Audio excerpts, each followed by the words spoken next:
कम बोलें, ज्यादा करें, एक्शन लेने की ताकत को समझें। गांव के पास एक छोटा सा कस्बा था जहां रवि नाम का एक युवक रहता था। वह बचपन से ही बड़े बड़े सपने देखता था। वह हमेशा अपने दोस्तों और परिवार के सामने कहता कि एक दिन वह बहुत बड़ा आदमी बनेगा। लेकिन समस्या यह थी कि वह सिर्फ बातें करता था, कोई ठोस कदम नहीं उठाता था। रवि के दोस्त अक्सर उसकी बातें सुनते और हंसते हुए कहते, यार सपने देखना अच्छी बात है, लेकिन जब तक तुम कुछ करोगे नहीं तब तक कुछ बदलेगा नहीं। लेकिन रवि उनकी बातों को नजरअंदाज कर देता। एक दिन कस्बे में एक अनुभवी व्यापारी श्री वर्मा आए। उन्होंने गांव के युवाओं को एक सभा में बुलाया और कहा, सफलता सिर्फ बातों से नहीं आती बल्कि मेहनत और एक्शन से आती है। उन्होंने एक कहानी सुनाई। एक राजा के पास 2 मंत्री थे। पहले मंत्री ने हमेशा बड़ी बड़ी बातें की लेकिन कोई काम नहीं किया। दूसरा मंत्री चुपचाप रहता था, लेकिन जब भी कोई समस्या आती वह तुरंत हल ढूंढकर उसे सुलझा देता। कुछ सालों बाद राजा ने पहले मंत्री को निकाल दिया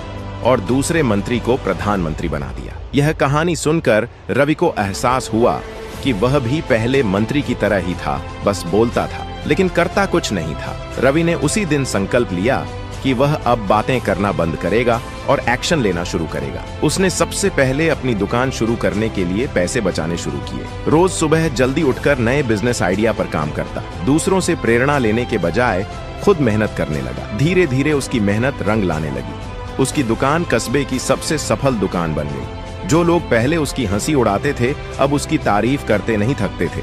रवि की कहानी हमें सिखाती है कि बातें करने से कुछ नहीं बदलता, लेकिन जब हम सच में कदम उठाते हैं तो सफलता निश्चित होती है। अगर आप भी किसी सपने को पूरा करना चाहते हैं तो बोलने से ज्यादा करने पर ध्यान दें, क्योंकि कम बोलें, ज्यादा करें ही असली सफलता की कुंजी है। फेक लोगों की पहचान करना सीखो। मनोविज्ञान की ताकत से अक्सर हम अपने जीवन में ऐसे लोगों से मिलते हैं जो दिखावे में बहुत अच्छे होते हैं, लेकिन असल में उनके इरादे कुछ और ही होते हैं। ऐसे लोग हमें धोखा देने की कोशिश करते हैं, हमारे विश्वास के साथ खेलते हैं और कई बार तो हमें भावनात्मक रूप से कमजोर भी कर देते हैं। क्या आप भी कभी ऐसे लोगों के चंगुल में फंसे हैं? यदि हाँ, तो यह वीडियो आपके लिए है। आज हम एक ऐसी कहानी बताएंगे जिससे आप समझ पाएंगे कि फेक लोगों की पहचान कैसे की जा सकती है। अर्पित एक सीधा साधा और ईमानदार लड़का था। वह सब पर जल्दी भरोसा कर लेता था और अपनी भावनाओं को खुलकर व्यक्त करता था। कॉलेज में उसकी दोस्ती विशाल नाम के एक लड़के से हुई। विशाल बहुत ही आकर्षक व्यक्तित्व का था, बातें करने में माहिर था और हमेशा अर्पित की तारीफ करता था। अर्पित को लगा कि उसे एक सच्चा दोस्त मिल गया है। शुरुआत में विशाल ने अर्पित के साथ बहुत अच्छा व्यवहार किया। वह उसकी हर बात में सहमति जताता, उसकी मदद करता और हर वक्त उसके साथ रहने की कोशिश करता। धीरे धीरे अर्पित ने विशाल को अपना सबसे अच्छा दोस्त मान लिया और अपनी हर छोटी बड़ी बात उससे साझा करने लगा। लेकिन उसे यह एहसास नहीं था कि विशाल सिर्फ दिखावा कर रहा था। कुछ समय बाद अर्पित को अजीब अजीब बातें महसूस होने लगीं। जब भी वह किसी नई उपलब्धि को हासिल करता, विशाल उसका मजाक उड़ाने लगता। जब अर्पित को किसी चीज की जरूरत होती तो विशाल हमेशा कोई न कोई बहाना बनाकर किनारा कर लेता। लेकिन जब विशाल को किसी चीज की जरूरत होती तो वह अर्पित को बिना किसी झिझक के मदद के लिए कहता। एक दिन कॉलेज में अर्पित को पता चला कि विशाल उसकी पीठ पीछे उसकी बुराई कर रहा था। वह लोगों को बता रहा था कि अर्पित बहुत भोला है और उसका इस्तेमाल करना बहुत आसान है। यह सुनकर अर्पित को बहुत दुख हुआ। उसे समझ आया कि विशाल एक फेक इंसान था जो सिर्फ अपने फायदे के लिए उससे दोस्ती कर रहा था। इस घटना के बाद अर्पित ने मनोविज्ञान के आधार पर यह जानने की कोशिश की कि फेक लोगों की पहचान कैसे की जाए। उसने कुछ महत्वपूर्ण बातें नोट की। ज्यादा मीठी बातें करने वाले लोग सावधान रहने योग्य होते हैं। जो लोग शुरुआत में ही जरूरत से ज्यादा आपकी तारीफ करें, वे बाद में आपको नुकसान भी पहुंचा सकते हैं। इसलिए उनके व्यवहार को करीब से देखें। सच्चे दोस्त केवल अपने फायदे के लिए साथ नहीं होते। अगर कोई केवल जरूरत पड़ने पर ही आपके पास आता है और आपकी जरूरत पर गायब हो जाता है, तो यह संकेत है कि वह फेक हो सकता है। पीठ पीछे क्या बात करते हैं, यह जानने की कोशिश करें। फेक लोग आपके सामने अच्छा व्यवहार करेंगे, लेकिन जब आप वहां नहीं होते तो वे आपकी बुराई करते हैं। आपकी भावनाओं को हल्के में लेना, अगर कोई आपकी परेशानियों को मजाक में लेता है और आपकी भावनाओं की कद्र नहीं करता, तो वह व्यक्ति सच्चा नहीं हो सकता। जब आप असफल होते हैं तब असली पहचान होती है। जो लोग सिर्फ आपकी सफलताओं में खुश होते हैं लेकिन आपकी असफलताओं में आपका साथ नहीं देते, वे अक्सर फेक होते हैं। इस वीडियो से अर्पित ने यह सीखा कि हर किसी पर आंख मूंदकर भरोसा नहीं किया जा सकता। हमें लोगों के व्यवहार को ध्यान से समझना चाहिए और उनकी असली मंशा को पहचानने की कोशिश करनी चाहिए। अगर आप भी फेक लोगों के झूठे जाल में फंस चुके हैं तो अब समय है सतर्क होने का। अपनी भावनाओं की कद्र करें, सही और गलत का फर्क समझें और सच्चे दोस्तों को पहचानने की कोशिश करें, क्योंकि अंत में वही लोग हमारे जीवन में सही मायनों में मायने रखते हैं जो सच्चे होते हैं। लोग तुम्हें कैसे कंट्रोल करते हैं? डार्क साइकोलॉजी के 5 सीक्रेट्स। क्या आपको कभी ऐसा महसूस हुआ है कि कोई आपको अपनी उंगलियों पर नचा रहा है? क्या आपने कभी सोचा है कि लोग आपको इस कदर प्रभावित कैसे कर पाते हैं कि आप उनकी हर बात मानने लगते हैं? यह कोई संयोग नहीं है, बल्कि डार्क साइकोलॉजी का एक खेल है। आज हम आपको उन 5 सीक्रेट्स के बारे में बताएंगे जिनका इस्तेमाल लोग आपको कंट्रोल करने के लिए करते हैं। 1.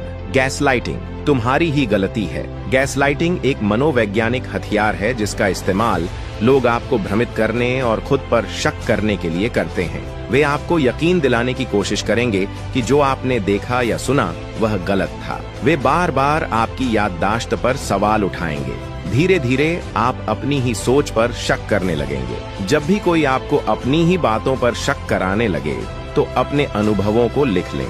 2. Guilt tripping. तुम्हारी वजह से ऐसा हुआ। यह एक खतरनाक ट्रिक है जिसमें लोग आपको दोषी महसूस कराकर आपके निर्णयों को प्रभावित करते हैं। अगर तुमने मेरी बात मानी होती तो यह न हुआ होता। मैंने तुम्हारे लिए इतना किया और तुम मेरे लिए कुछ नहीं कर सकते। वे आपको भावनात्मक रूप से ब्लैकमेल करते हैं। अपने निर्णयों के लिए जिम्मेदारी लें, लेकिन अनावश्यक अपराध बोध से बचें। 3. Silent treatment. चुप्पी का हथियार। यह एक पैसिव अग्रेसिव तरीका है जिससे लोग आपको मानसिक रूप से कमजोर बनाते हैं। वे आपसे बात करना बंद कर देंगे जिससे आप बेचैन महसूस करेंगे। वे आपको मानसिक तनाव देंगे ताकि आप उनकी शर्तों पर झुक जाएं। अगर कोई आपको साइलेंट ट्रीटमेंट दे रहा है तो उनकी चुप्पी को शक्ति न दें। 4. Mind games. तुम्हें पता भी नहीं चलेगा। लोग अक्सर हेर फेर करने के लिए माइंड गेम्स खेलते हैं ताकि आप उनकी मर्जी के अनुसार काम करें। वे आपको अनिश्चितता में रखते हैं, कभी प्यार दिखाते हैं, कभी ठंडा व्यवहार करते हैं। वे आपको कंफ्यूज करके अपने कंट्रोल में रखते हैं। उनके इरादों को समझने की कोशिश करें। अपनी भावनाओं को नियंत्रित रखें और स्पष्टता बनाए रखें। 5. डर और धमकी। जबरदस्ती से कंट्रोल। डर सबसे बड़ा हथियार होता है जिससे लोग आपको मानसिक रूप से कमजोर करके कंट्रोल कर सकते हैं। वे आपको फेलियर, रिजेक्शन या अकेलेपन का डर दिखाते हैं। धमकी देकर आपको मानसिक रूप से कमजोर कर देते हैं। डर को खुद पर हावी न होने दें। आत्मनिर्भर बने और अपनी ताकत को पहचानें। डार्क साइकोलॉजी का इस्तेमाल करके लोग हमें कंट्रोल कर सकते हैं, लेकिन अगर हम इन ट्रिक्स को पहचान लें तो हम खुद को बचा सकते हैं। हमेशा आत्मविश्वास बनाए रखें, अपनी भावनाओं को नियंत्रित करें और उन लोगों से सतर्क रहें जो आपको अपने इशारों पर नचाने की कोशिश कर रहे हैं। अगर आपको यह वीडियो पसंद आया हो तो इसे लाइक और शेयर करें और ऐसे ही रोचक और जानकारीपूर्ण वीडियो के लिए हमारे चैनल को सब्सक्राइब करना न भूलें। क्या आपको कभी ऐसा महसूस हुआ है कि कोई आपको अपनी मर्जी से कुछ करने के लिए मजबूर कर रहा है और आपको पता भी नहीं चला कि आप कैसे उनकी बात मान गए? ये कोई जादू नहीं, बल्कि डार्क साइकोलॉजी की ट्रिक्स हैं। ये ट्रिक्स लोग आपको कंट्रोल करने के लिए इस्तेमाल करते हैं और आज हम इन्हें डिकोड करेंगे ताकि आप इनसे खुद को बचा सकें। डार्क साइकोलॉजी क्या होती है? डार्क साइकोलॉजी एक साइकोलॉजिकल टूल है जिसका इस्तेमाल लोग दूसरों को कंट्रोल करने, उन्हें मैनिपुलेट करने और अपने फायदे के लिए इस्तेमाल करने के लिए करते हैं। इसमें हिडन मनोवैज्ञानिक तकनीकों का इस्तेमाल किया जाता है जिन्हें पहचानना आम इंसान के लिए मुश्किल होता है। क्या कभी किसी ने आपसे कहा है कि अगर तुमने मेरी मदद नहीं की तो मैं बहुत दुखी हो जाऊंगा? यह एक तरीका होता है जिससे लोग आपके अंदर अपराध बोध, गिल्ट पैदा करके आपको मजबूर करते हैं कि आप उनकी बात मानें। अगर कोई आपको इमोशनल ब्लैकमेल कर रहा है तो ठंडे दिमाग से सोचें कि क्या यह आपकी जिम्मेदारी है या नहीं। बिना गिल्ट के अपनी सीमा तय करें। जब कोई बार बार आपको यह यकीन दिलाने की कोशिश करता है कि आपकी सोच या यादें गलत हैं, तो इसे गैसलाइटिंग कहते हैं। अगर किसी ने आपको गुस्से में कुछ बुरा कहा और बाद में बोले कि मैंने ऐसा कुछ नहीं कहा, तुम तो गलत समझ रहे हो, तो यह गैसलाइटिंग है। अपनी सच्चाई पर भरोसा करें और सबूत रखें, जैसे कि बातचीत के टेक्स्ट मैसेज या नोट्स। जब कोई जानबूझकर आपको इग्नोर करता है या बात नहीं करता ताकि आप परेशान होकर खुद उनसे बात करें और उनकी शर्तों पर आ जाएं, तो इसे साइलेंस ट्रीटमेंट कहते हैं। अगर कोई बार बार ऐसा कर रहा है तो उनकी गेम में न फंसें, शांत रहें और अपने आत्मसम्मान को बनाए रखें। जब कोई आपकी पसंद नापसंद को कॉपी करता है ताकि आपको लगे कि आप जैसे ही हैं और आप उन पर जल्दी भरोसा करने लगे, किसी पर भी जल्दी भरोसा न करें। देखें कि क्या वे सिर्फ आपकी पसंद को फॉलो कर रहे हैं या उनका खुद का भी कोई व्यक्तित्व है। जब कोई आपको शुरुआत में बहुत ज्यादा प्यार और अटेंशन देता है लेकिन बाद में धीरे धीरे कंट्रोल करने लगता है, यह खासकर रिलेशनशिप में होता है। अगर कोई बहुत जल्दी बहुत ज्यादा प्यार और अटेंशन दे रहा है तो थोड़ा सतर्क रहें और समय लें उन्हें समझने के लिए। आत्म जागरूकता। सबसे पहले इन ट्रिक्स के बारे में जानें और पहचानना सीखें। नो कहने की हिम्मत रखें। हर बात पर हाँ कहना जरूरी नहीं है, जरूरत पड़े तो ना कहें। Emotional control.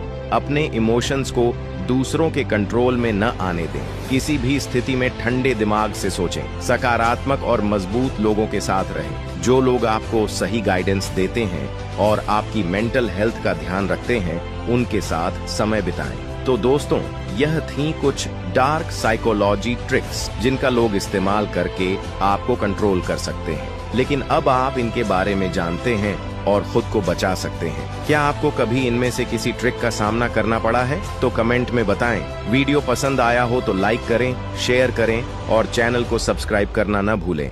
मिलते हैं अगले वीडियो में।